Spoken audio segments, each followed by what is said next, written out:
In today's video, the impact that regret, remorse and guilt can have on you and your relationships, living with these feelings, and processing and redirecting these feelings. Welcome to I Allow Me. I hope you find some inspiration in today's video. Before I start, I'd like to mention that my videos serve as a guidance only, based on my personal experience of what has helped me in my healing and self-exploratory journey. Hopefully this video will inspire you or serve as a reminder that circumstances are completely different moment to moment and often dictate how we handle a situation. Some of us are put into a situation where we have no choice in the matter and must do things based on those circumstances. Yet others of us actively make decisions that negatively impact the people around us and eventually ourselves too. Both situations can leave us with feelings of regret, remorse and guilt. Unfortunately, if you don't actively pay attention to those feelings, they develop into bitterness, anger, constant frustration and depression. You may feel one or all of these, and when you feel this way inside, it manifests into your outside life, whether you care to admit it or not. Do you drown your sorrows every night or even all day? Do people prefer not to be around you for any lengths of time? Do people feel that they need to walk on eggshells around you? Are you a compulsive shopper or eater? What are you comforting within you, running from, or protecting yourself from?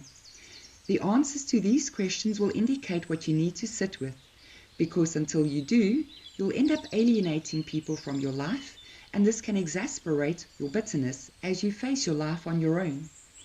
Having these feelings and the reason why you have these feelings doesn't make you a bad person.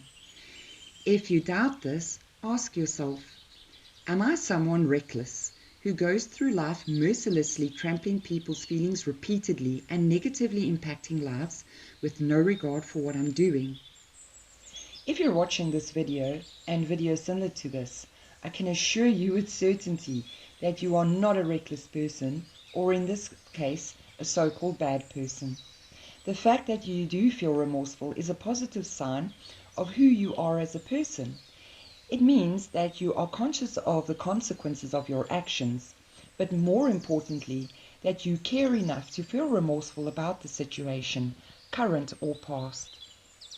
So, start regarding your remorse as a positive to work with in order to establish peace within yourself, your life, and the people in your life.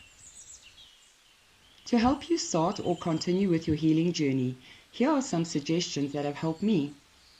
Remind yourself of the circumstances you were in at the time.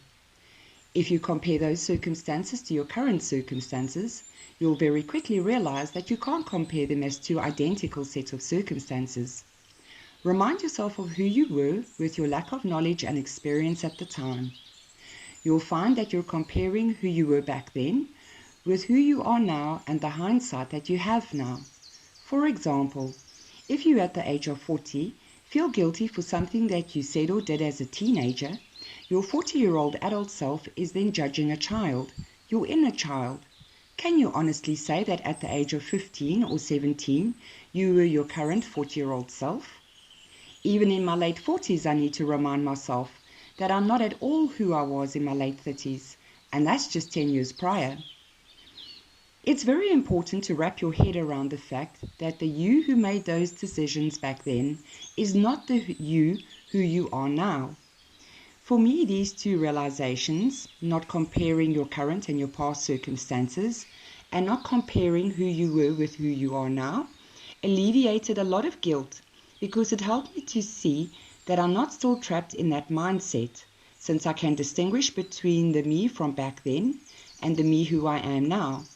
And importantly, I found that this also helped me to forgive myself for certain decisions that I made, because to me it symbolizes growth within myself, and it's a sign that I've learned from those experiences and that I'll never make those mistakes again. Accept that things have played out the way they have. They just did, and you can't change that, as much as you wish for it. It's important to accept the situation, your past, and the consequences. Once you can distinguish between your past you and current you, understand that you couldn't operate as you would now, and accept the outcome and that nothing can be done to change the past, it eliminates the endless if-onlys that serve no purpose to accept and to process what happened and what is. It also helps you to approach and work through the next step, and that, as I always say, is to feel your feelings. You have to allow yourself to feel the anger or embarrassment or remorse. When those feelings arise, don't run from them by distracting yourself with your phone, shopping, or something else.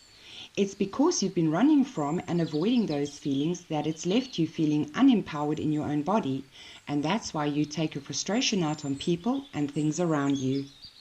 Consciously sit in your feelings, knowing that you're safe, because it's already happened. It's okay to cry, punch a pillow, or keep a journal. Find an activity that helps you alleviate and work those feelings through your body. It could be taking a walk, shaking or rocking your body, taking a shower, or anything else. Feel free to leave your own suggestions in the comments below. Train your mind to replace self-disparaging thoughts with reminders that it's done now, you're not that person anymore, and that you'll never make those same mistakes again. I'll go into more detail about this point in my previous video, healing and accepting that it could not be different. I'll put a link in the description box below. Guilt is an extraordinarily abrasive emotion that can eat away at most, if not all, our relationships, including our relationship with ourselves. Love yourself and the people in your life enough to find peace with your past. Thank you for watching my video, and I hope to catch you in the next one.